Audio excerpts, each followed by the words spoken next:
आपको बहुत धन्यवाद। ये सुंदर गाना के द्वारा आपने अगुवाई किया, इसलिए बहुत बहुत धन्यवाद।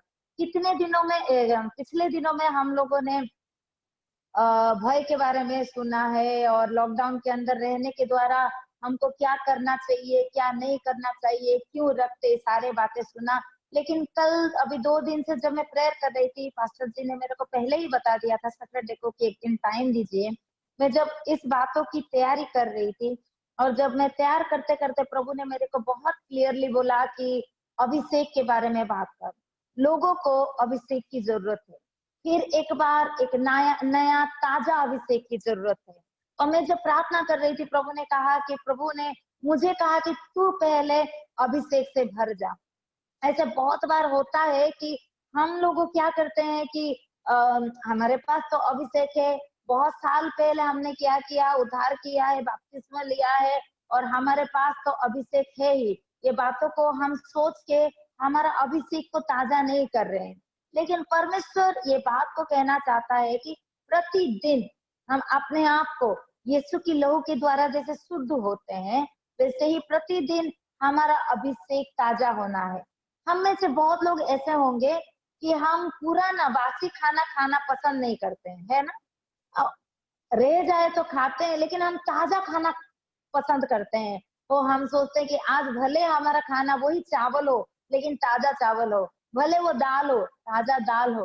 किसी किसी के घर में होता है, नहीं होने की वजह से बासी खाते हैं, लेकिन मैं और आप क्या करते हैं, ताजा खाना पसंद करते हैं।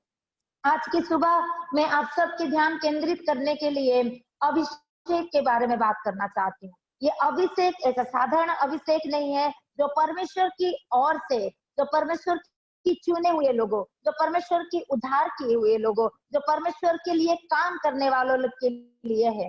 मैं और आप कई साल पहले होगा, कई महीने पहले होगा और हम लोगों एक अभिषेक को लेके चल रहे हैं। लेकिन आज के सुबह परमेश्वर कहना चाहता है कि मैं एक ताजा और नई अभिषेक को तुमको दूंगा। आइए हम प्रार्थना में चले जाएंगे और परमेश्वर आज जो बातें हमको कहना चाहता है वही बातें हमसे करे।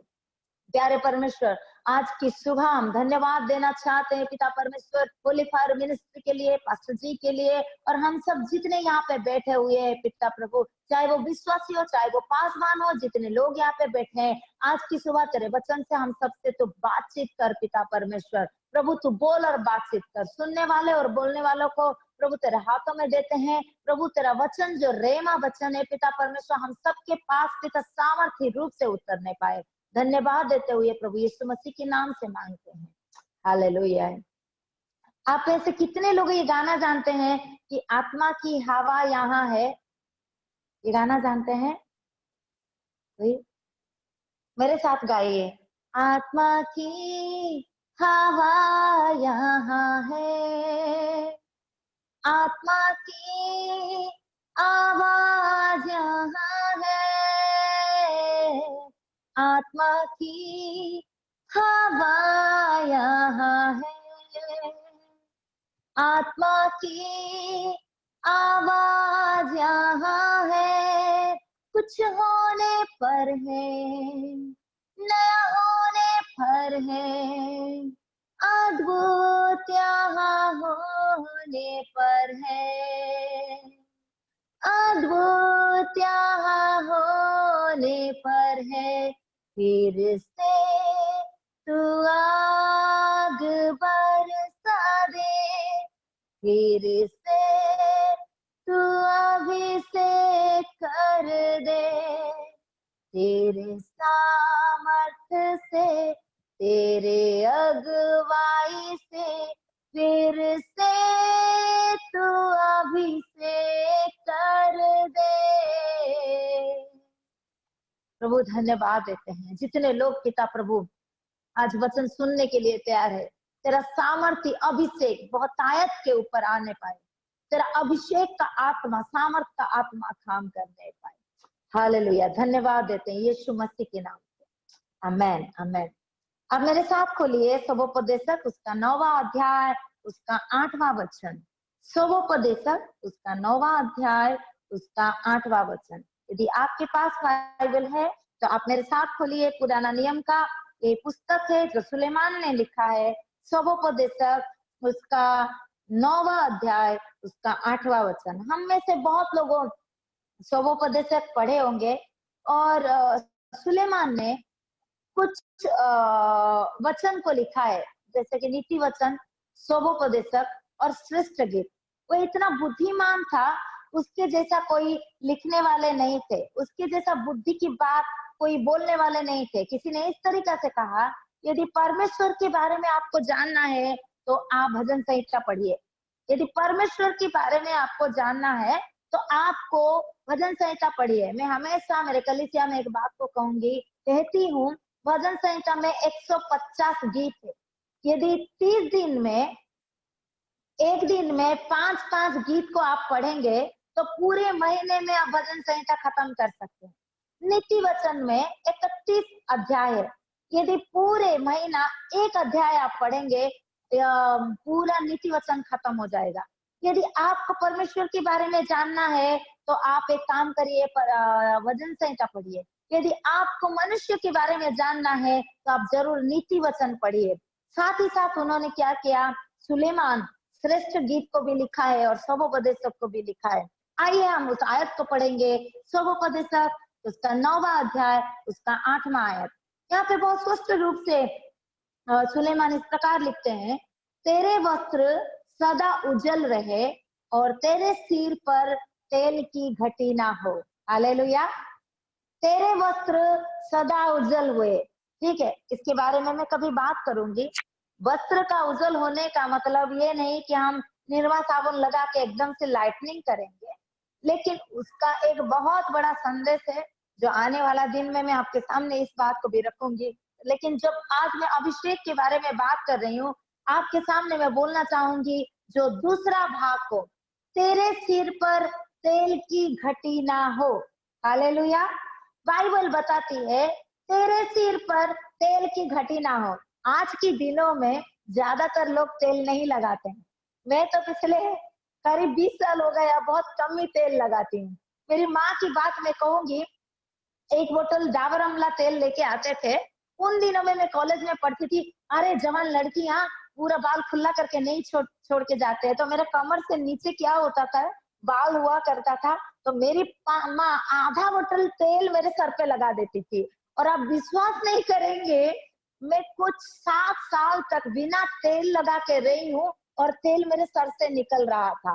मैं क्यों इस तेल के बारे में बात कर रही हूँ? मेरी माँ बिना तेल से कभी कहीं बाहर जाती ही नहीं। बोलती है, बेटा यदि तेल के बिना बाहर जाएगी ना, धूप आएगी, बहुत दिक्कत आएगी तो सर दर्द होगा। हम में से बहुत लोग ऐसा है कि तेल इसलिए लगाते हैं लड़कियां ताकि हमारा बाल लंबे हो जाए, ठीक है, और भाई लोग भी इसलिए तेल लगाते हैं कि बाल काला रहे और सर दर्द नहीं हो।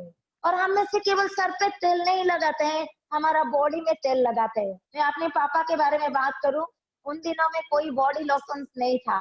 जब मैं 90s की बात कर रही हूँ, हमारे घर में मेरे पापा क्या करते थे, सरसों का तेल इतना बड़ा डब्बा लेके आ जाते थे, बोलते हैं तेल लगाओ, तुम्हारे शरीर में क्या नहीं होगा, बिल्कुल फटेगा नहीं। मेरे पापा ठंड के दिन में पूरा पानी की तरह सरसों का तेल लगाते थे और इतना डालते थे, पानी बह जाता था लेकिन तेल रहता था। बोलते हैं हाँ गंदगी आएगा, गंदगी भी चला जाएगा और तुम्हारा शरीर क्या नहीं होगा, क्रैक नहीं होगा। मतलब तेल लगाने का मतलब ये, तेल बॉडी को क्या करता है, हल्का कर देता है। मैं कभी कभी सेकाई करके आती हूँ और कभी कभी आज के दिनों में मैं क्या करती हूँ, तुरंत मैं तेल लगाती हूँ। मेरी बेटी को मैं बोलती हूँ कि थोड़ा तेल लगा दे। कोई कोई मेरे मतलब कलीसिया के लोग ही आते हैं, बहन लोग बोलते हैं कि दीदी आप हम मसाज कर देंगे। और मैं आपको बोलूंगी, जब तेल लगा के थोड़ी देर सो जाते हैं तो दिमाग शांत हो जाता है, हल्का लगता है, बोझ उतर जाता है। ये सारी बातें मैं आपके सामने क्यों रख रही हूँ? बाइबल बताती है तुम्हारी सिर में कभी तेल की घटी ना हो। क्या बाइबल ये वटिका तेल की इंट्रोडक्शन करता है, डाबर तेल की इंट्रोडक्शन करता है, नारियल तेल की इंट्रोडक्शन करता है, या सरसों तेल की इंट्रोडक्शन करता है? ऐसा कुछ भी नहीं मेरे प्रियो। यदि तेल की बात करें तो तेल क्या करता है, शरीर को हल्का करता है। यदि मैं आपको बोलूं तेल क्या करता है, चीजों में क्या करता है, अभी मानो आपके घर में खिड़की है, मेरे घर में क्या होता था, अभी भी मैं उस काम तो करती हूँ, क्या होता नहीं, अभी भी करती हूँ। कभी कभी खिड़की क्या हो जाते है, सूख जाता है, दरवाजा बंद करो तो के, खोलो तो के के। और रात के टाइम में बड़ी दिक्कत होती है, आपको मैं बताऊं, जब रात को सोने के टाइम में कभी कभी बाथरूम जाओ तो बाथरूम का दरवाजा के, धीरे से हम कोई उठे जगे ना करके जाऊं तब भी क्या होता था, तब भी आवाज के। मेरा पापा ने मुझे एक बात सिखाया, जब भी कभी के का की कू का आवाज आता है तो एक काम करना। उन्होंने एक ड्रॉप लिया, एक कटोरी में तेल लेके क्या करते थे, जो जॉइंट्स होता था वहां पे तेल डाल देते, जैसे तेल डाल देते थे, उसके बाद आवाज नहीं आ रहा है चीजों के ऊपर। पंखा हमारे घर में चलता है, आपके घर में भी चल रहा होगा, पंखा कभी कभी बोर हो जाता है लाइफ में। क्या होता है, जब बहुत ज्यादा समर वेकेशन में गर्मी का दिन में घूमता है, शुरू शुरू में तो बहुत अच्छा उत्साह, क्या बात है करके ना, आज के दिनों में बहुत सारे लुमिनियस, बहुत सारे पंखा आ गया, उन दिनों में उत्साह तरह क्या कमाल बोल के आता था। लेकिन घूमते घूमते इसका भी की का आवाज होता था। तब भी मेरे पापा यही काम करते थे, तेल डाल देते थे, आवाज कम हो जाता था। ये सारी बातें मैं आपके सामने क्यों रख रही हूँ मेरे प्रियो, तेल का मतलब पूरा हल्का कर देना। और बाइबल बताती है तेरे सर पर तेल की घटी ना हो। अपने बगल वालों को बताइए, तेरे सर पर तेल की कभी घटी ना हो, बताइए। और ये इब्रानी उसका पहला अध्याय उसका 9वां आयत, यदि आप खोलेंगे, मैं चाहूंगी आप आज वचन को लिख लीजिएगा और पढ़ लीजिएगा। इब्रानी उसका पहला अध्याय उसका 9वां आयत में बहुत अद्भुत रूप से तेल के बारे में लिखा गया है, जो मैं आज आपको बताना चाहूंगी। मैं आप सबके लिए पढ़ना चाहूंगी। तूने धर्म से प्रेम और अधर्म से बैर रखा, तूने धर्म से प्रेम और अधर्म से बैर रखा, इस कारण परमेश्वर ने तेरे साथियों से बढ़कर हर्ष रूपी तेल से तेरा अभिषेक किया। हालेलुया। तेल से अभिषेक होता है, बोलिए तेल से अभिषेक होता है। हम में से बहुत पास्टर क्या करते हैं, साथ में तेल लेते हैं और क्या करते हैं, जो भी विश्वासी सेवकाई में जाती है प्रार्थना करके तेल लगाते हैं। बाइबल बताती है याकूब उसका 5 अध्याय, यदि कोई बीमार है तो तू क्या करना है, तेल लगा के प्रार्थना करना।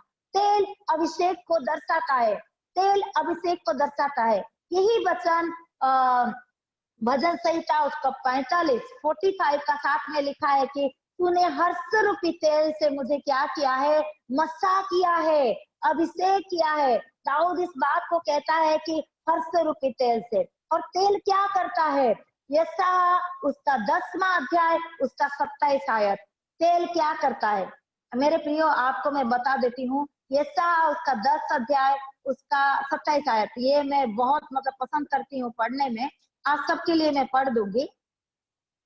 उस समय ऐसा होगा कि उसका बोझ तेरे कंधे पर से और उसका जुआ तेरे गर्दन पर से उठा लिया जाएगा, और अभिषेक के कारण वो जुआ तोड़ डाला जाएगा। मेरे प्रियो, अभिषेक के कारण, तेल अभिषेक को दर्शाता है, तेल हल्का करने की दर्शाता है। आज की सुबह हम ऐसे बात सीखेंगे जो तेल का काम किया है। बाइबल बताती है तेरे सिर पर तेल की घटी ना हो, और ये तेल अभिषेक को दर्शाता है। मैं और आप पिछले दिनों में जो प्रार्थना दुआ में चल रहे थे और हमारा अभिषेक का सामर्थ्य कम हो गया, तो परमेश्वर आज आप सबसे कहना चाहता है अभिषेक आपको दोबारा जरूरत है। जिस अभिषेक के साथ आप प्रार्थना कर रहे थे, वो प्रार्थना में यदि छुटकारा होता था और आज नहीं हो रहा है, तो मुझे और आपको अभिषेक की जरूरत है। बाइबल बताती है अभिषेक के कारण जुआ तोड़ डाला जाएगा। एक व्यक्ति जब अभिषेक होता है, ठीक है, जुआ मेरे प्रियो, शैतान क्या करता है, हमको पाप की बोझ से दबा देता है। एक व्यक्ति पाप करता है तो पाप उसको क्या करता है, शैतान के अधीन में रखता है। जब शैतान के अधीन में रहता है, वो पाप करते जाता है, उसका उद्धार नहीं होता है। गलत के ऊपर गलत, मानो एक झूठ बोला, शैतान ने उसको उस्काया और एक झूठ बोला, एक झूठ के बदले वो 100 झूठ करेगा। वो झूठ से बचने के लिए वो क्या करने लगेगा, और झूठ बोल के छुपेगा, दौड़ेगा, भागेगा। वो झूठ के ऊपर झूठ, पाप के ऊपर पाप, क्रोध के ऊपर क्रोध। एक झूठ को बचाने के लिए लोग क्या करते हैं, जान ले लेते हैं।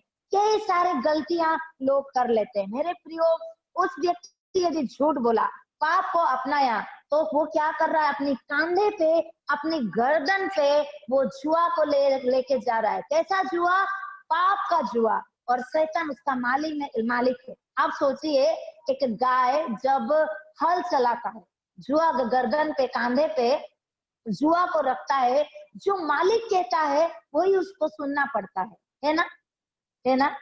आप लोग खेती में गए होंगे, और खेती में किसान क्या करता है, गाय के ऊपर जुआ रख देता है, और वो इधर मोड़ नहीं सकता, उधर मोड़ नहीं सकता। जहां जहां वो किसान उसको भगाएगा, वहां वहां वो जाएगा। वो अपना मर्जी का मालिक नहीं हो सकता। आज की सुबह यदि परमेश्वर चाहते हैं, मैं और आप पाप की जुआ के तले दब गए हैं, शैतान हमारे ऊपर अधिकारी बन के हमको नचा रहा है, घुमा रहा है, और बोल रहा है उठ नहीं पा रहे हो, तो आपके लिए ये वचन है कि परमेश्वर का अभिषेक आएगा, और जो जुआ आपको पकड़ के बैठा है उसको तोड़ देगा, और एक सामर्थ के साथ आप काम करोगे। दाऊद, उसका भजन संहिता, उसका 92 का 10 आप खोलिएगा। मैं आपके लिए पढ़ना चाहूंगी भजन संहिता 92 का 10। यहाँ पे एक सीक्रेट है जो मैं आपको बताना चाहूंगी। इसमें क्या लिखा है तेल के बारे में, अभिषेक के बारे में। यहाँ तो तेल के बारे में नहीं लिखा है, यहाँ पे अभिषेक के बारे में लिखा है। मेरे प्रियो, मैं आपको बताना चाहूंगी, ये दाऊद इस गीत को जब गाते हैं, ठीक है, दाऊद बोलता है, परंतु मेरा सिंह तूने जंगली सांड का सा ऊंचा किया, मैं तट के तेल से चुपड़ा गया हूँ। हालेलुया। किसी को समझ में आया? किसी को समझ में आया? यहाँ पे दाऊद कहता है, तूने, परंतु मेरा सिंह, मेरा सर तूने क्या किया है, जंगली सांड का सा ऊंचा किया, मैं तट के तेल से चुपड़ा हुआ हूँ। ठीक है, बड़ा अच्छे से लिखा है कि तेल को, अभिषेक को जंगली सांड के बारे में बताया गया। आपने कभी जंगली सांड के बारे में सुना है? कई बार दाऊद भजन संहिता है जंगली सांड के बारे में जिक्र करता है, जंगली सांड के बारे में बात करता है। यहाँ पे कोई टाइगर के बारे में नहीं लिखा है, यहाँ पे कोई हाथी के बारे में नहीं लिखा है, कोई सिंह के बारे में नहीं लिखा है। लेकिन दाऊद जो एक चरवाहा था, अपनी भेड़ को चराते चराते जंगल जाता था। उन्होंने कभी डिस्कवरी चैनल नहीं देखा था, उन्होंने लाइव अपनी आंखों से एक जानवर को देखा था जो घर में रखने वाला पालतू सांड नहीं है, घर में पाल पोस के बड़ा करने वाला सांड नहीं है, लेकिन एक जंगली सांड के बारे में। आप में से यदि जंगली सांड के बारे में आप नहीं जानते हो, तो आप डिस्कवरी चैनल जाइए और जंगली सांड के बारे में जरूर पढ़िएगा। ये जंगली सांड क्या होता है, उसकी ताकत इतना होता है, उसकी सींग में इतनी ताकत होता है, तो टाइगर भी उसके पास जाता है तो धीरे छुपके से चोरी चोरी चला जाएगा। वो ऐसा दौड़ के ऐसा सींग में मारता है कि उसके सामने टाइगर भी खड़ा नहीं हो सकता। ये बात दाऊद 4000 साल पहले जान चुका था, और उसने बोला, तू यदि मुझे जंगली सांड बना देगा ना, उस तरीका का सामर्थ बना देगा ना, मैं शैतान की ताकत को तोड़ दूंगा। परमेश्वर चाहते हैं, और वहां पे लिखा है, मैं तट के तेल से चुपड़ा गया हूँ, मतलब मैं भरपूर, मैं तेल से क्या हो गया हूँ, इतना भरपूर हुआ हूँ, इतना सामर्थ हुआ हूँ कि कोई भी चीज मुझे क्या नहीं कर सकता, दबा नहीं सकता। मेरे प्रियो, आज की सुबह हम क्या करेंगे, तेल के बारे में सुनेंगे। तेल वचन क्या कहता है, अभिषेक को दर्शाती है। चलिए हम थोड़ा सा यीशु मसीह के बारे में देखेंगे। यीशु मसीह अपने चेलों को इस तेल के बारे में क्या बोलता है। मत्ती उसका 6 अध्याय, उसका 17 अध्याय आयत में बड़ा उपवास के बारे में प्रभु यीशु मसीह बात कर रहे हैं। हालेलुया। आप सब जानते हैं, जब तुम उपवास करोगे, ठीक है, चलिए हम पढ़ते हैं। मत्ती उसका 6वां अध्याय, उसका 17 आयत मैं आपको बार बार इस वचन को दे रही हूँ ताकि आप क्लियर हो जाए। मत्ती 6:17। ओके, मैं आपके लिए पढ़ूंगी। 6:17 में इस प्रकार लिखा है, परंतु जब तू उपवास करे तो अपने सिर पर तेल मल और मुंह धो ले। ठीक है, आप सबको मालूम है कि उपवास करने के टाइम में सिर पर तेल लगाने की आज्ञा दिया गया। देखिए, बहुत लोग ऐसा है कि मुझे यदि तेल ज्यादा लगा देंगे तो मुझे चिपचिप अजीब सा होता है, इसलिए मैं तेल नहीं लगाती हूँ। किसी को तेल नहीं लगाने से दिक्कत है, किसी को लगाने से दिक्कत है। लेकिन बाइबल बताती है, उपवास के दौरान यीशु मसीह अपने चेला को बताते हैं कि तेल लगाओ। क्या वो आज हम सबके लिए है? ऐसा कुछ भी नहीं है। यहूदी संस्कार में, यहूदी कल्चर में जब उपवास करते हैं, वो लोगों को दिखा देते हैं कि वो उपवास में है। सर पे तेल नहीं लगाएंगे, तो बिना मतलब बाल धोल के बैठ जाएंगे और ये दर्शाते थे कि हम आज उपवास में है। एक प्रार्थना आपको याद होगा, एक सद्दुकी और एक फरीसी मंदिर के सामने प्रार्थना कर रहे थे और फरीसी एक प्रार्थना कर रहा है, हे प्रभु, मैं इतना दशमांश देता हूँ, मैं दिन में इतना दुआ करता हूँ और मैं इतना उपवास करता हूँ। उन दिनों में लोग उपवास करने के टाइम में एक दिखावट करते थे कि मैं उपवास करता हूँ, लेकिन यीशु मसीह ने कहा, जब तू तेल लगाएगा तो क्या हो जाएगा, तेरे उपवास पता नहीं चलेगा, लेकिन सामर्थ उतर के आएगा। मेरे प्रियो, यीशु मसीह कहना चाहता था कि तुम दिखाओ मत, लेकिन सामर्थ को प्राप्त करो और सामर्थ को ले लो। आपको याद होगा एक कहानी, सामरी व्यक्ति की कहानी। एक व्यापारी, लूका उसका 10 अध्याय में इस कहानी के बारे में लिखा है। लूका 10 उसका 34 में बहुत अच्छा से लिखा है, एक सामरी व्यक्ति का कहानी। एक व्यक्ति क्या कर रहा था, जा रहा था। कहाँ जा रहा था? वो रास्ते में जा रहा था और कुछ डाकू उसको आके क्या कर दिए, मार दिए। ठीक है, मारने के बाद एक सामरी व्यक्ति, अच्छा व्यक्ति आया। अच्छा व्यक्ति आके वो क्या करता है, तेल निकालता है और लगाता है। मैं आपके लिए पढ़ना चाहती हूँ ताकि आप कंफ्यूज ना हो जाए। लूका उसका 10 अध्याय उसका 34 आयत। लूका 10:34। ओके, वहां पे बड़े अच्छे से लिखा है, उसने उसके पास आकर उसकी घाव पर तेल और द्राक्षारस डालकर पट्टियां बांधी। मेरे प्रियो, ये सामरी व्यक्ति के साथ तेल था, सामरी व्यक्ति के पास तेल था। क्या वो तेल लेके जाता था? क्या वो तेल हमेशा पकड़ के जाता था? आज के दिनों में यदि बहनों को देखेंगे तो बहनें क्या करते हैं, अपने पर्स में, अपने बैग में हमेशा क्या रखेंगे, पाउडर रखेंगे, लिपस्टिक रखेंगे, कंघी रखेंगे, सारे जरूरत रखेंगे। ये व्यक्ति रास्ते में जा रहा था और उसके साथ तेल था। पुराने दिनों में तेल एक दवाई के रूप में काम कर रहा था। जब भी कुछ अचानक हो जाता था तो ये तेल मलहम की तरह काम कर रहा था। आज ये वचन हमको क्या सिखाती है? मेरे प्रियो, मैं और आप आज तेल को लेके जाएंगे, अभिषेक को लेके जाएंगे। हमारे रास्ते में बहुत ऐसे व्यक्ति आएंगे जो बीमार है, जो गरीबी में जा रहे हैं, जो दुख है, जो वचन को नहीं जानते हैं, जो नाश की ओर जा रहे हैं। जब हमारे पास अभिषेक होगा, उस अभिषेक की तेल हम लगाएंगे, उस वचन को हम लगाएंगे, उनसे जाके बात करेंगे तो वो व्यक्ति उधार पाएगा। जैसे ये सामरी व्यक्ति ने रास्ते में गिरा हुआ एक टूटा हुआ बीमार व्यक्ति को उधार किया। आज की सुबह परमेश्वर चाहते हैं मैं और आप अभिषेक को लेके जाए, मैं और आप सामर्थ को लेके जाए, ताकि ये दुनिया में जितना भी दिक्कत हो, इस दुनिया के डर से नहीं, लेकिन सामर्थ से इस दुनिया की प्रॉब्लम को, मुसीबत को हराएंगे। भजन उसका 133 में बहुत बढ़िया तेल के बारे में बताया गया। आप यदि खोलेंगे तो आपके लिए मैं पढ़ना चाहूंगी। भजन 133 में हारून के ऊपर कैसे तेल गिरा है और ये तेल कहाँ कहाँ गिरा है। पुराने दिनों में करना चाहता था तो उनको तेल से अभिषेक किया जाता था, तेल से मसा किया जाता था। भजन 133 उसका 2 और 3 में आपके लिए पढ़ना चाहूंगी। ये तो उस उत्तम तेल के समान है जो हारून के सिर पर डाला गया था और उसकी दाढ़ी पर बढ़कर उसकी वस्त्र की छोर तक पहुंच गया। हालेलुया। बड़े अच्छे से वहां पे यहाँ पे लिखा है, ये तेल सबसे पहले सर पे डाला गया है।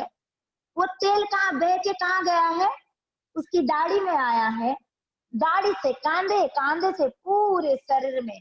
नियम में, पुराने दिनों में यदि कोई व्यक्ति को यदि अभिषेक किया जाता था, आपको पता है सबसे पहला राजा पिछले हफ्ते में प्रीचिंग किया था, सामुएल ने पहली बार साउल राजा का अभिषेक किया। उसने क्या किया, अपना एक कुप्पी था, कुप्पी में अभिषेक की तेल रखा था। वो तेल लेके साउल के पास गया और साउल को क्या कर दिया, लगा दिया। जैसे ही तेल लगा देते थे, अभिषेक और सामर्थ उतर जाता है। लेकिन आज के दिनों में तेल का मतलब आत्मा है, जो हमको उसको प्राप्त करनी है मेरे प्रियो। और जब साउल के ऊपर तेल लगा दिया गया, अब दाऊद के बारे में मैं आपको बताऊंगी, दाऊद को भी क्या किया गया है। तो जब चरवा चराने की, भेड़ को चराने के लिए गया था, उसको बुलाया गया और सामुएल ने क्या किया, उसके ऊपर तेल लगा दिया। क्या तेल लगाने के बाद तुरंत सामर्थ उतर के आ गया? ऐसा है क्या? तुरंत सामर्थ उतर के आया? नहीं, उसकी कई सालों के बाद उसको क्या हुआ, राजा होना पड़ा। मेरे और आपकी आज अनॉइंटिंग हो सकता है, सामर्थ आ चुका होता है, लेकिन हो सकता प्रभु आज के दिन के लिए नहीं, आने वाला दिन के लिए आपकी अभिषेक को इकट्ठा करके प्रभु तैयार कर रहे हैं। रूत उसका 3 का 3 आप मैं पढ़ूंगी। रूत जब उस व्यक्ति बोअज के साथ मिलने के लिए जा रहा था, उसकी सासू माँ उसकी शरीर में क्या कर रही थी, तेल लगा रही थी। मुझे और आपको हमारे राजा के पास जाना है, मेरा और आपका राजा प्रभु यीशु मसीह, उसके पास जाना है तो अभिषेक और सामर्थ के साथ जाना है। वो अपने पति के पास जाना चाह रही थी, एक व्यक्ति जो लीडर है उससे मिलना चाह रही थी, और तेल के बिना वो नहीं गई। आपको पता होगा, दूसरा सामुएल उसका 12 अध्याय उसका 20वां आयत में दाऊद क्या करता है, अपने बेटा के लिए प्रार्थना करता है, जो बेटा गलत काम करके उसने पैदा किया था। 7 दिन उसने उपवास किया। 7 दिन के बाद क्या होता है, वो बेटा मर जाता है, मरता है। वहां पे दूसरा सामुएल उसका 12 का 20 आप रूम में पढ़ लीजिएगा। जब मर जाता है क्या होता है, दाऊद मरने के बाद खड़ा होता है, नहाता है और तेल लगाता है। हालेलुया। आज की सुबह प्रभु चाहते हैं मैं और आप तेल लगाए, अभिषेक को ले, सामर्थ को ले और अभिषेक के साथ चले। मैं 3 प्रकार की अभिषेक के बारे में बताऊंगी जो बाइबल बताती है। 3 प्रकार की अभिषेक। एक पहली अभिषेक है, आप लिखना चाहेंगे तो आप लिख लीजिए, कोड़ी का अभिषेक, लेपर एनॉइंटिंग, कोड़ी का अभिषेक। ओडिया में बोलूंगी कुष्ठ रोगो, कोड़ी मतलब कुष्ठ रोगो ना, ठीक है। कोड़ी का अभिषेक। दूसरा प्रिस्ली याजक का अभिषेक। तीसरा राजकीय अभिषेक। फिर एक बार आपके लिए दोहराना चाहूंगी, कोड़ी का अभिषेक, ठीक है, दूसरा जो होता है याजक का अभिषेक, और तीसरी जो होता है राजकीय अभिषेक। हम सबसे पहले देखेंगे ये कोड़ी का अभिषेक क्या है। यदि मत्ती उसका 8 अध्याय खोलेंगे आप मेरे साथ, उसका 3रा आयत। एक कोड़ी व्यक्ति, मत्ती उसका 8 अध्याय उसका 3रा आयत आप खोलेंगे तब आपको समझ में बहुत क्लियरली आ जाएगा। मत्ती उसका 8 अध्याय उसका 3रा आयत, ठीक है। पुराने दिनों में क्या होता था, कोड़ी को, जो कोड़ी व्यक्ति होता था उसको बाहर अलग रखा जाता था। ये लेवी व्यवस्था में आपको मिलेगा। एक कोड़ी जो होता था वो अशुद्ध माना जाता था, और उसको घर से, गांव से दूर जगह पे अलग रखते थे, और वो किसी के साथ मिल नहीं सकता था। आज के दिनों में कोरोना वायरस जिसको हो जाता है, उसको क्वारंटाइन किया जाता है, उसको अलग रखा जाता है, एक अलग कमरा दिया जाता है, सब कुछ अलग है। उसके पास जाना है तो क्या करना है, आपको मास्क पहनना है, पूरा बॉडी को कवर करना है, ग्लोव्स पहनना है, ताकि ये बीमारी आपको टच ना करे। पुराना दिनों में कोड़ी लोगों को क्या माना जाता था, अशुद्ध माना जाता था। यदि कोई व्यक्ति कोड़ी है, ठीक है, मैं जब छोटी थी मुझे याद है हमारे घर में कुछ कोड़ी व्यक्ति आते थे, उनको ये कोड़ी जो बीमारी होता था वो दिखता नहीं है, लेकिन धीरे धीरे आपका शरीर को नाकामयाब कर देता है। जैसे उंगली है, उंगली खत्म हो जाएगा, हाथ पूरा धीरे धीरे खा लेगा। ऐसे आपको धीरे धीरे आपका बॉडी का पार्ट को बॉडी की, शरीर की भाग को वो गायब कर देगा। और जब एक व्यक्ति कोढ़ी होता था, ये मूसा के दिए हुए व्यवस्था, और वो कोढ़ी क्या करता था, उसको अलग रखा,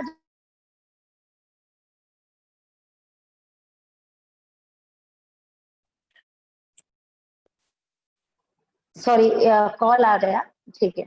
तो अलग,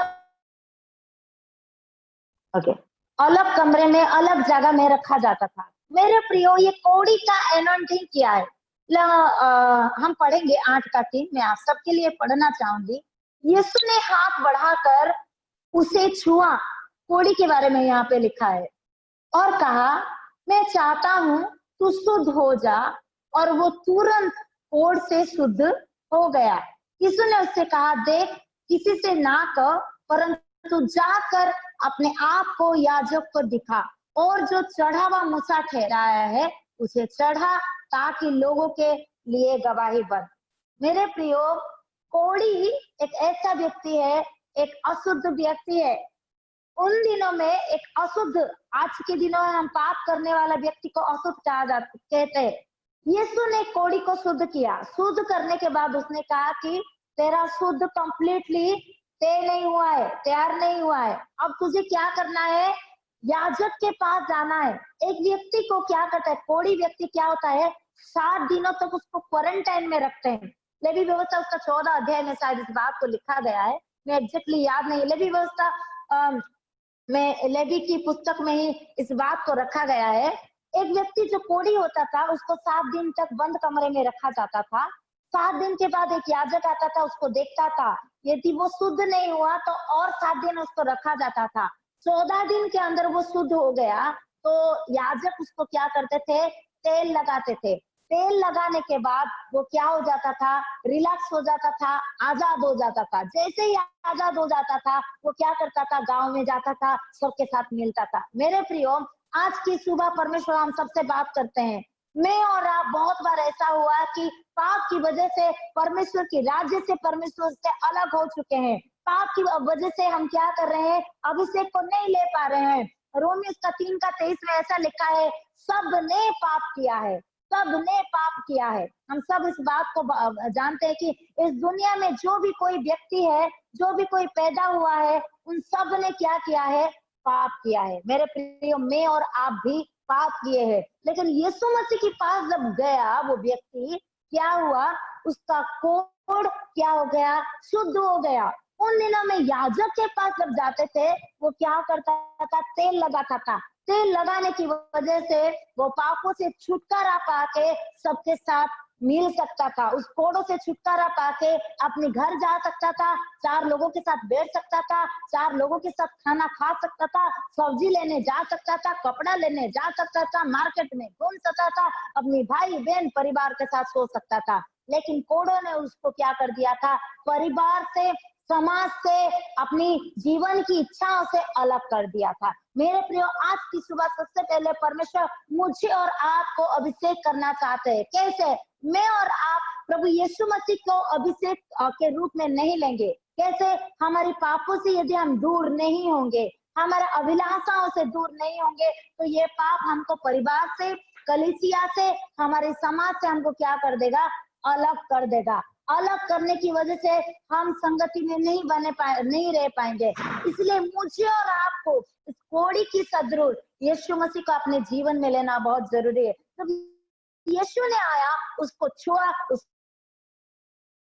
उसका कोढ़ चंगा हुआ। आज की सुबह यदि कोई भी पाप से आप जूझ रहे हैं और आप बोल रहे, प्रभु मैं कितनी बार इस पाप के लिए प्रार्थना किया हूँ, लेकिन ये पाप क्यों नहीं जा रहा है, परमेश्वर आज आपको छूना चाहता है, अभिषेक करना चाहता है और बात करना चाहता है। आपकी एक पाप की वजह से आपकी अभिषेक रुका हुआ है, रुकावट के कारण है। मेरे प्रियो, मैं कहना चाहती हूँ, परमेश्वर मुझे और आपको चाहते हैं कि हमारा छोटा सा पाप भी पाप, बड़ा पाप भी पाप, एक छोटा सा झूठ भी पाप, और एक बड़ा मर्डर करना भी पाप, एक थोड़ा सा क्रोध भी पाप, एक बहुत ज्यादा गाली गलौज करके मारपीट करना भी पाप। मेरे प्रिय, परमेश्वर आपसे कहना चाहते हैं, क्या वो उस छोटा सा पाप को लेके तो अपने जीवन में अभिषेक को रोका है? तो परमेश्वर आपसे कहता है, हाँ, सबने पाप किया है, तूने भी पाप किया है, कई बार माफी मांगा है, लेकिन आज की सुबह मैं तुझे छूना चाहता हूँ। आज की सुबह मैं तुझे तेरा अभिषेक को फिर एक बार ताजा करना चाहता हूँ।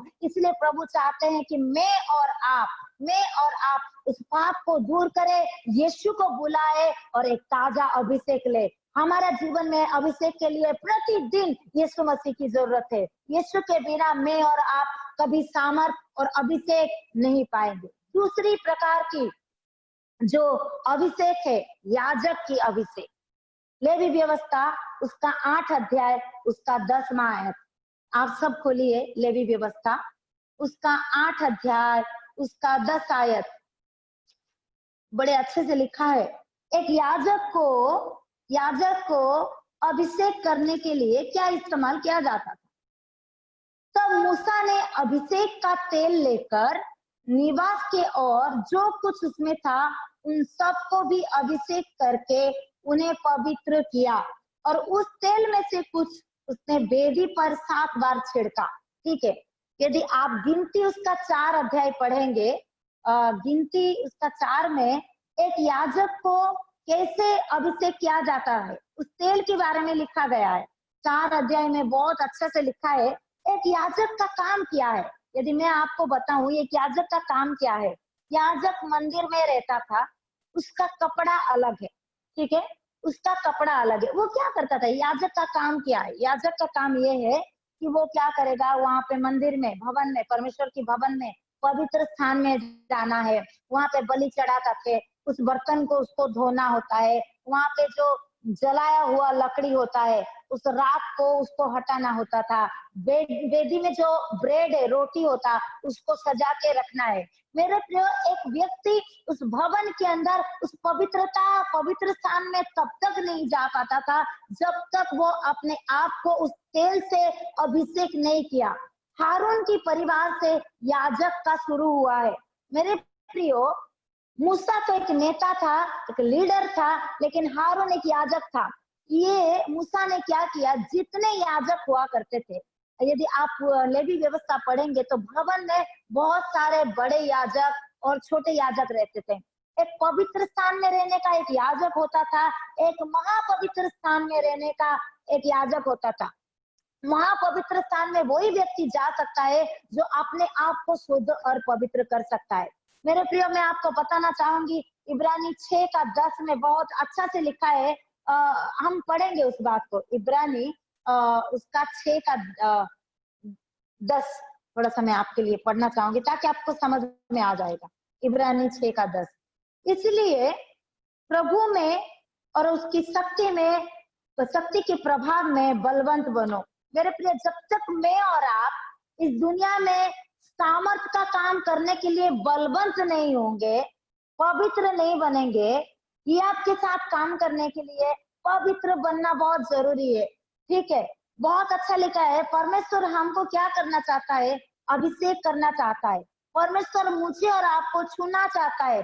इसके लिए मुझे और आपको उस अभिषेक याजक का पद, यदि मैं चाहती हूँ कि मेरे द्वारा बहुत लोगों चंगाई प्राप्त करे, तो सबसे पहले मुझे शुद्ध और पवित्र होना बहुत जरूरी है।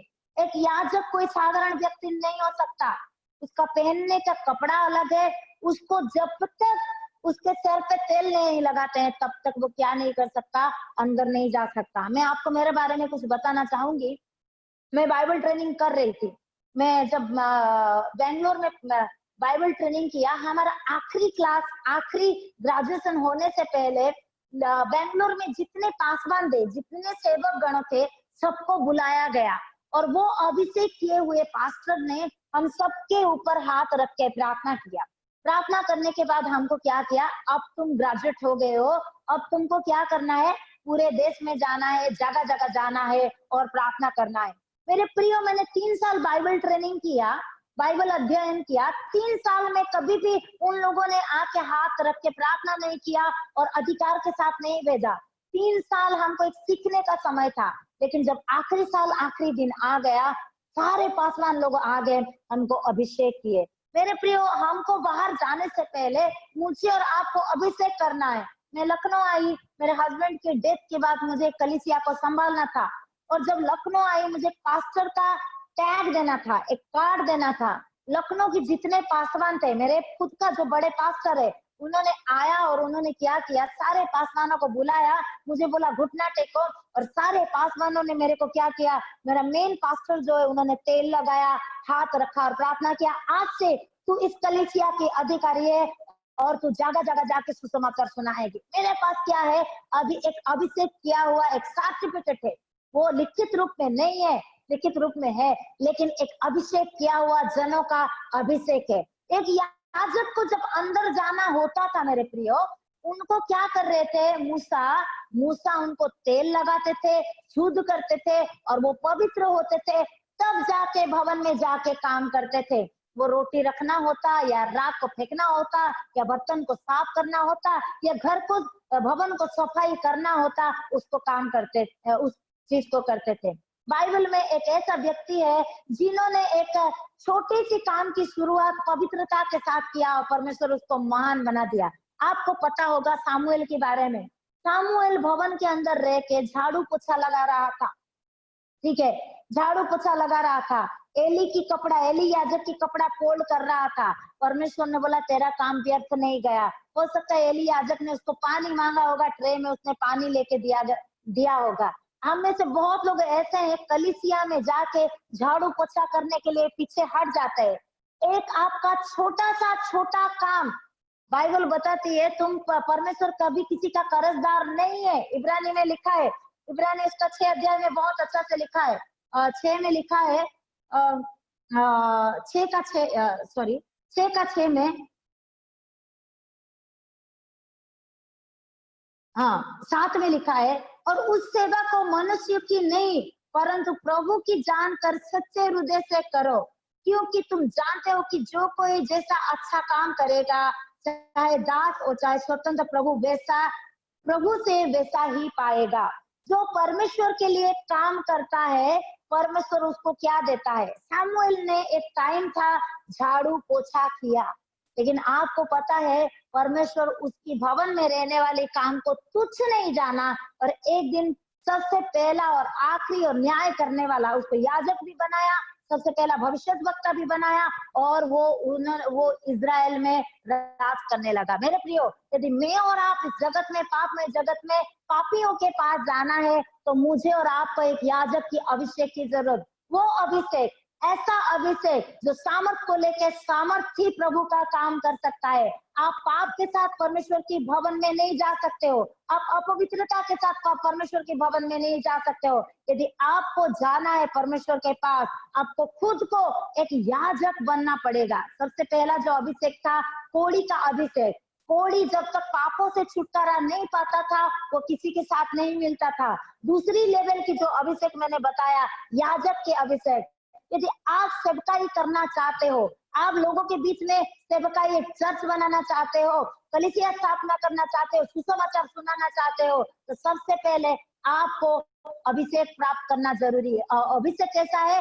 पवित्रता को लेना, अपने जीवन को शुद्ध करना, अपने जीवन में प्रभु को अनुमति देना और अपवित्रता को दूर करके लोगों के पास पहुंचना। तीसरा इंपॉर्टेंट जो अभिषेक के बारे में मैं आपको बताऊंगी, बहुत सारे रेफरेंस मैंने आपको दिया नहीं, ठीक है, लेकिन तीसरी पॉइंट में मैं जाऊंगी, राजकीय अभिषेक, किंगली एनॉइंटिंग। किंगली एनॉइंटिंग, राजकीय अभिषेक, एक ऐसा अभिषेक। हम एक वचन को पढ़ेंगे, ठीक है, वो वचन है स्वोपदेशक उसका 8 अध्याय उसका 4था आयत। कितने लोगों को ये मालूम है? स्वोपदेशक 8 का 4, मेरा एक फेवरेट वचन है ये। स्वोपदेशक, एक राजा है, उसके पास क्या है, वो बातों को यहाँ पे दर्शाया गया। राजा के हाथ में, राजा के पास क्या हो सकता है? यदि आपके पास बाइबल है तो आप जरूर खोलिएगा, मैं आप सबके लिए पढ़ना चाहूंगी स्वोपदेशक उसका 8 का 4। क्योंकि राजा के वचन में तो सामर्थ रहती है। Hallelujah, hallelujah. राजा के वचन में सामर्थ रहती है। हालेलुया। एक राजा कौन है? जिस दिन मैं और आप पापों से छुटकारा पाए, यूहन्ना 1 का 12 में लिखा है, जितनों ने उनसे विश्वास किया है उन सबों को वो पुत्र होने का अधिकार दिया। बोले मैं परमेश्वर की पुत्री हूँ। हालेलुया, मैं परमेश्वर की पुत्री हूँ। दूसरा कुरिन्थी उसका 5:20 में लिखा है, हम एक राजदूत है। एक राजदूत का काम क्या है? मानो हमारे देश में एक राजदूत है, हमारे देश की बातें दूसरे देश में जाके क्या करना है? हमारा देश की बातों को वहां जाके पहुंचाना है। यदि वो राजदूत को कोई थप्पड़ मारेगा ना मेरे प्रियो, वो किसको मारेगा मालूम है? पूरा भारत को मारेगा। यदि भारत की एक राजदूत श्रीलंका जाता है, पाकिस्तान जाता है, अमेरिका जाता है, वहां पे उसको जलील किया जाता है। एक व्यक्ति को निराश करने की वजह से पूरा भारत लज्जित होता है। मेरे प्रियो, दूसरा पत्रस उसका 2:9 में लिखा है कि तुम एक राजपदधारी मनुष्य हो। तुम एक राजपदधारी मनुष्य हो। मैं और आप क्या है? वो राजा की सामर्थ को लेके चलते हैं। इसलिए आज की सुबह प्रभु चाहते हैं कि मैं और आप उस अभिषेक को लेके चले, उस सामर्थ को लेके चले। लिखा है सबोपदेशक 8:4 में लिखा है, राजा की वचन में सामर्थ है। अब आप थोड़ा एस्तर के बारे में सुनिए। एस्तर ने क्या बोला? मैं राजा के पास जाऊंगी। कैसे? इसलिए मैं 3 दिन उपवास रहूंगी और मैं जाऊंगी, क्योंकि उसको पता था राजा ने एक बार बोल दिया है तो दोबारा उसकी बातों पलटेगा नहीं, दोबारा उसकी बातों का चेंज नहीं हो सकता। वो जानती थी ये एक साधारण मनुष्य दिखने वाला, उसकी जीभ में बहुत ताकत है। मेरे प्रियो, आज की सुबह परमेश्वर आपको अभिषेक करना चाहता है। और उन दिनों में इजराइल के सामने मूसा ने कहा, आज तुम्हारे सामने मैं आशीष और श्राप को रखता हूँ, तुम क्या लेना चाहोगे? आशीष लेना चाहोगे या श्राप लेना चाहते हो? और उस दिन मूसा ने एक बात को बोला, मैं तुम्हारे सामने आज की सुबह जीवन और मरण को रखना चाहता हूँ, तुम क्या लेना चाहते हो? यदि तुम बोलोगे तुम्हारे लिए जीवन है तो जीवन है। मेरे प्रियो, हम में से बहुत लोगों आज उस ताकत को नहीं जानते। परमेश्वर ने मुझे और आपको एक जीव दिया है, इस जीव एक सामर्थ को लेके चलता है। उस दिन एलिया जो परमेश्वर की चरणों में बैठा करता था, उसने अहाब राजा के पास जाके बोला, जब तक मैं नहीं कहूंगा तब तक बारिश नहीं होगी। हालेलुया, कितना डरावनी बात है, कितना सामर्थ्य बात है। जब तक मैं नहीं बोलूंगा तब तक बारिश नहीं होगी। मैं अभी आपको रिसेंट की एक घटना बताऊंगी। पिछले दिनों में एक कॉल आया, मेरा देवर बाहर रहता है और दुबई में रहता है, ठीक है। पिछले 2 साल से वो क्या कर रहा था? फाइनेंशियल स्ट्रगल कर रहा था। और जब एक व्यक्ति बहुत परेशान हो जाएंगे, वो क्या करते हैं? किसी को ढूंढते हैं, हम उससे बात करें, वो हमारे लिए दुआ करे, तो हम क्या करें? छुटकारा पाए। मैं आखिरी कह के मैं इसको खत्म करूंगी। मेरा पॉइंट बहुत सारे हैं, लेकिन अभिषेक के बारे में आज इतना कह के मैं खत्म करूंगी। राजकीय अभिषेक। तो मेरा देवर ने, मैंने बोला, भाभी आप क्या करना, मैं एक चेक का फोटो भेज रहा हूँ जहाँ पे लाखों रुपया है, आप क्या करना, उसके ऊपर प्रार्थना करना। मैंने बोला, देख एक काम को कर, तूने 40 दिन उपवास रहा, बहुत अच्छा किया। तूने इस चेक के लिए प्रार्थना किया, बहुत अच्छा काम किया, लेकिन तूने तेरा जुबान को इस्तेमाल नहीं किया। फिर मैं कुछ एग्जाम्पल दिया। मैंने कहा, तुझे याद है यीशु मसीह दिन रात प्रार्थना करता था, लेकिन अपनी जुबान को कैसे इस्तेमाल किया? तो कब्र में गया और लाजर जो 4 दिन से सड़ा हुआ मरा हुआ पड़ा था, अपनी जुबान को इस्तेमाल किया, सामर्थ को इस्तेमाल किया। उसको पता था मैं जिस परमेश्वर का आराधना करता हूँ उस परमेश्वर का सामर्थ मेरे जीव में है। और उन्होंने, यीशु मसीह ने क्या, हे लाजर निकाल आओ। और उस दिन मैंने क्या किया? मैंने बोला, देख इस हफ्ता तेरे जिंदगी में चमत्कार होगा। मेरे प्रियो, आप विश्वास नहीं करेंगे, पिछले 2 साल से उसका जो चेक बंद पड़ा था, काम नहीं हो रहा था। मैंने बोला कि देखना इस हफ्ते की आखिरी तक तेरा चेक तेरे वापस आएगा। और मैंने प्रार्थना किया। 4 दिन के बाद अचानक उसकी वाइफ मुझे कहती है, दीदी एक गवाही देना है। फिर उसने गवाही दिया। फिर मेरे देवर ने वो भेजा है, चेक का भेजा। बोला 4 दिन भी नहीं हुआ है, परमेश्वर ने हमारी प्रार्थना को सुन ली। मेरे प्रियो, हमको बोलना है, आशीष मेरा है, चंगाई मेरा है। ए बीमारी, आज यदि आप अभिषेक को लेके नहीं चलोगे तो आप दूसरों को नहीं बोल सकते हो। पहले आप खुद को पाप से छुटकारा पाके पाप से उद्धार पाना है। दूसरा, आपको पवित्र होना है। तीसरा, आपका जो राजकीय अभिषेक आपको लेना है और इस्तेमाल करना है। उस दिन एलिया ने क्या बोला? बोला कि बारिश नहीं होगा, वो बारिश था कहाँ? वो बारिश उसको उसकी जुबान पर था। यदि आप बोल रहे हो मेरे जिंदगी में गरीबी है, आप अभिषेक को प्राप्त करें और जुबान से बोलिए गरीबी मेरे जिंदगी से दूर हो जाए, ये दुख मेरे जिंदगी से दूर हो जाए। आपकी जुबान में परमेश्वर ने वो राजा की अभिषेक को दिया है, राजा की सामर्थ को दिया है। मेरे प्रियो, आप सोच रहे हैं क्या चुपचाप बैठ के मैं निकम्मा हूँ, मैं नाकाम हूँ, मैं पढ़ी लिखी नहीं हूँ, मैं कुछ नहीं कर सकता?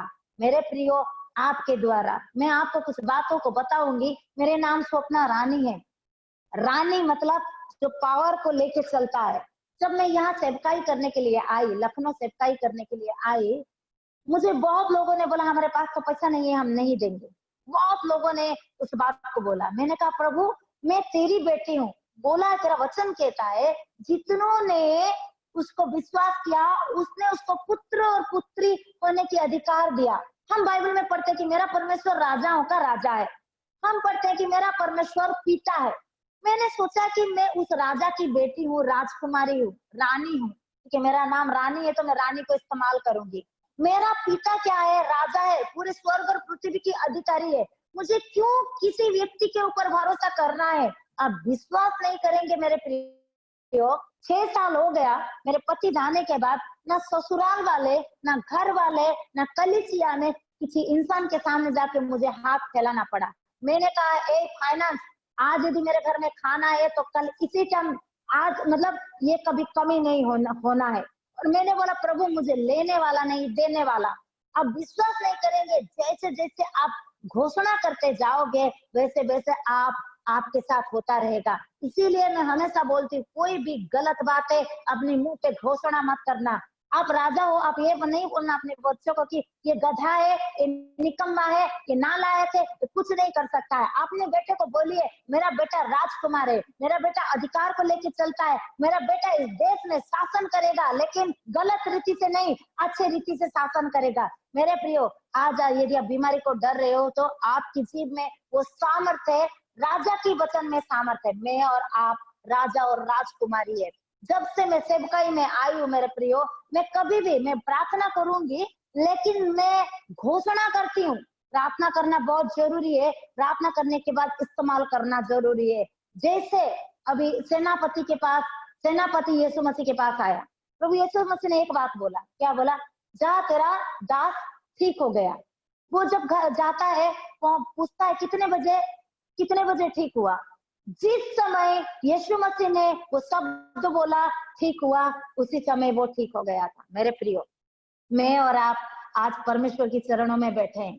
मुझे और आज आपको आज सामर्थ की जरूरत है। कैसा सामर्थ? ऐसा सामर्थ जो सबसे पहले मुझे पापों से छुटकारा करके मुझे शुद्ध करेगा। तेल लेके जाना है, ठीक है, तेल लेके जाना है, ठीक है, तेल अभिषेक को लेके जाना है। दूसरी प्रकार की एक याजक जो दूसरों के लिए मार्ग बनता था, क्या करता था? जब भवन में वो काम कर रहा था, बहुत सारे लोग उसके पास क्या करते थे? अपनी पापों को लेके आते थे।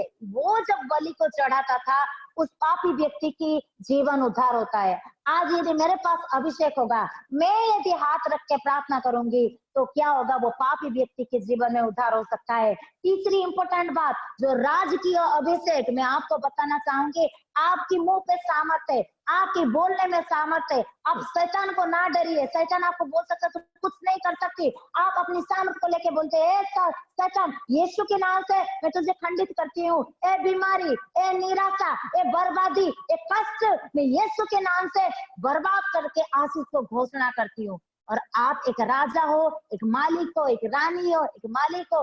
जब अभिषेक को ले जाओगे, अभिषेक क्या करेगा? आपके ऊपर उतर के काम करेगा।